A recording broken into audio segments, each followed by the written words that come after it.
Hey everyone, hope you are all having a great day. Welcome to my channel, Physics Unlocked. Today we are going to talk about physics, physical quantities, and international system of units and break down some key ideas. Let's get started and learn something new together. Objectives of today's lectures are: what is physics, physical quantities, international system of units, base units, supplementary units, and drive units. So first question is that what makes physics so cool? For me, physics is interesting because there is one question no other science could answer about it, that physics asks how. How things happen, reason why things happen, and explains it. The ultimate goal of physics is to understand the universe around us. I could imagine that even the earliest human beings, or possibly pre-human beings, had asked themselves a question. Why am I here? What is the nature of reality? Why is the universe organized the way that it is? And these questions are what we attempt to answer in the field of physics. Now, lots of times we think physics is only limited to things like cosmological phenomena, getting rockets into space, how waves move, or building structures. But physics is the foundation of all the other sciences.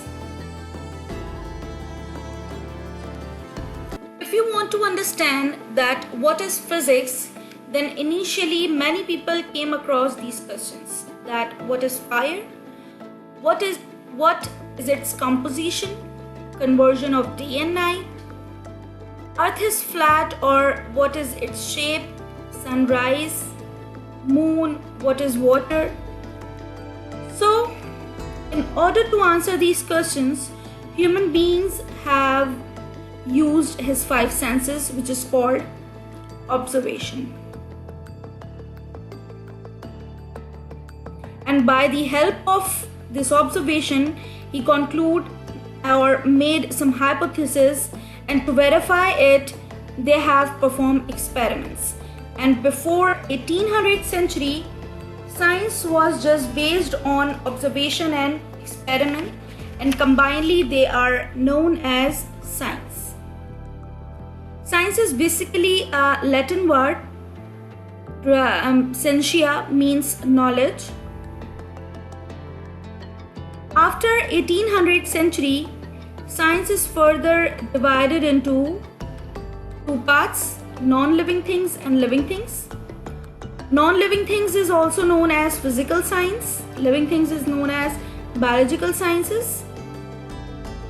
And in the start of 19th century, physical science is further divided into physics, chemistry, astronomy like planets, geology about Earth.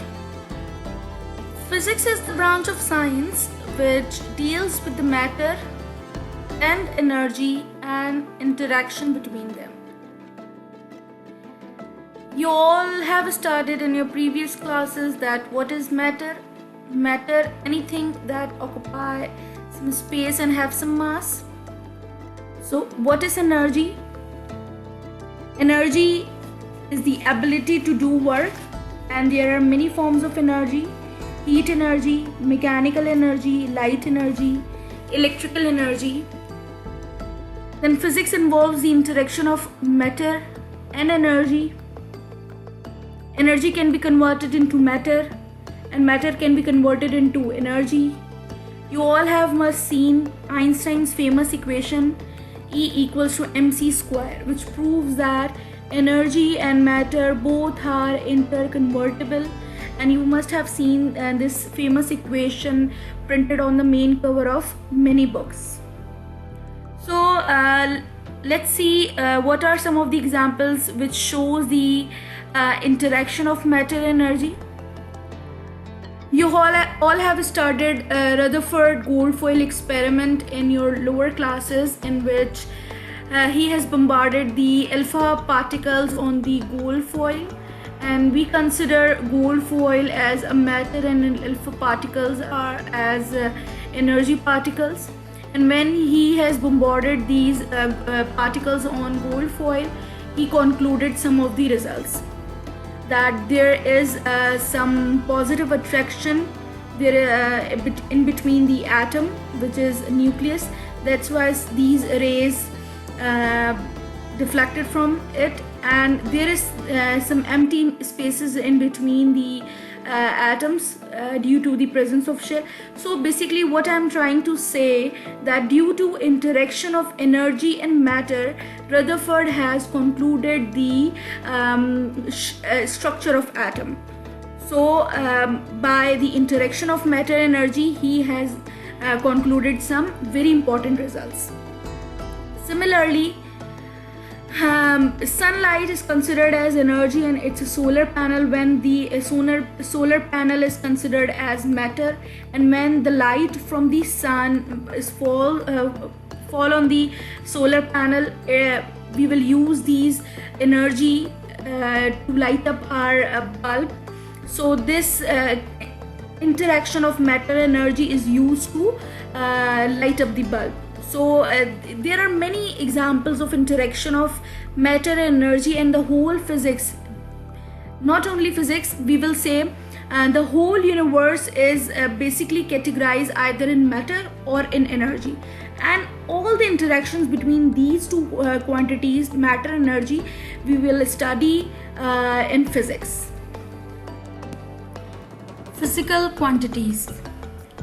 So all the quantities that can be measured are called physical quantities. Like we have mass, we can measure mass, and we usually, when we go to the market in order to buy something, so they have a particular unit, and usually mass is measured in gram, kilograms, and other physical quantity like time, temperature, they all can be measured.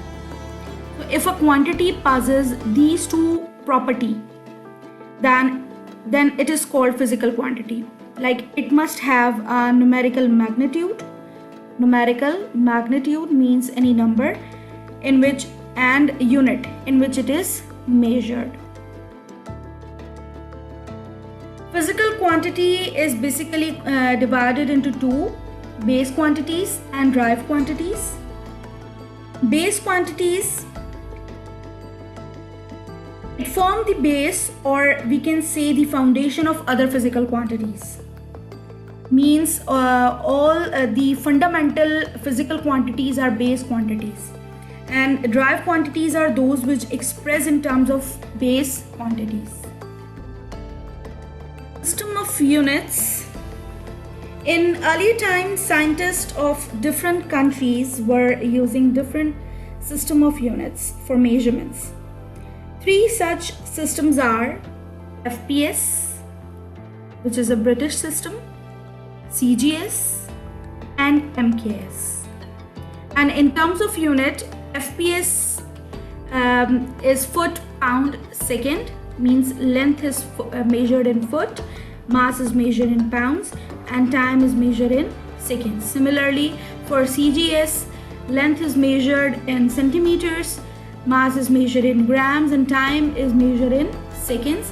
And for MKS system, mass is measured in length is measured in meter, mass is measured in kilogram, and time in seconds. International system of units. The system of units which is at present acceptance for measurement is the International System of Units, symbolized as SI, means System International, and it is divided into three types: base units, derived units, and supplementary units. As I have told you in physical quantities, that all the physical quantities is divided into two parts: base quantities and derived quantities. Similarly, base quantities are those quantities which are fundamental, which do not derive from any other quantity. Similarly, base units are those units which do not derive from any other quantity. They are fundamental units, and there are seven base units. Length, which is measured in meter and symbolized as m. Mass, measured in kilogram, symbol is kg. Time, second, symbol S. Electric current, measured in amperes, symbol A. Temperature, measured in Kelvin, and temperature is symbol is K. Intensity of light, candela, symbol CD. Amount of substance, unit mole, and symbol is MOL. Supplementary units. Supplementary units, I'm not giving you the whole concept of supplementary units. You just remember that these units are used for geometrical objects, and they are measured, and supplementary units are 2: plane angle, which is measured in radian, and solid angle, which is measured in steradian. Plane angle, what is the difference between plane angle and solid angle? Just remember that plane angle is two-dimensional unit, and solid angle is three-dimensional unit. Your lecture number 2 will be completely on supplementary units, so I will explain these radian and steradian in lecture number 2. So I'm giving you a small concept about it, that supplementary units are used for geometrical objects. Derived units. So derived units are those units which derive from the base units, means other units. When we combine other base units, then a particular unit is formed, is known as derived unit. So physical quantity is force, and we know that force is measured in Newton, symbolized as N. But if I want to write Newton in terms of base unit, so it is equivalent to kg meter per second square. Similarly, work done, we know that the unit of work done, you have studied in your previous classes, it is measured in joule, symbolized as J. And if I want to write joule in terms of base unit, so it is equivalent to Newton meter. But we have started that Newton is equivalent to kg meter per second square, so it is equivalent to kg meter square per second square, and so on. Look at here, force. We know that the formula of force is F equals to ma, means mass multiplied by acceleration. So we know that the unit of force is Newton, and the unit of mass is kg. Acceleration is measured in meter per second square. So Newton is equal to kg meter per second square. Similarly, work done, we know that the formula of work done is force into displacement, and work done is measured in joule, force is measured in Newton, displacement is measured in meter, and we know that Newton is equivalent to kg meter per second square, and displacement is measured in meter. So final answer is kg, meter into meter is meter square, and second square. So 1 joule is equivalent to kg meter square per second square. Thank you so much, students, for listening. It's your task. I have derived the formula for the force, the unit for the force and work done. It's your homework that you will derive the other of the physical quantities in terms of base units. And if you have any query, you can ask freely. Thank you so much. Have a good day.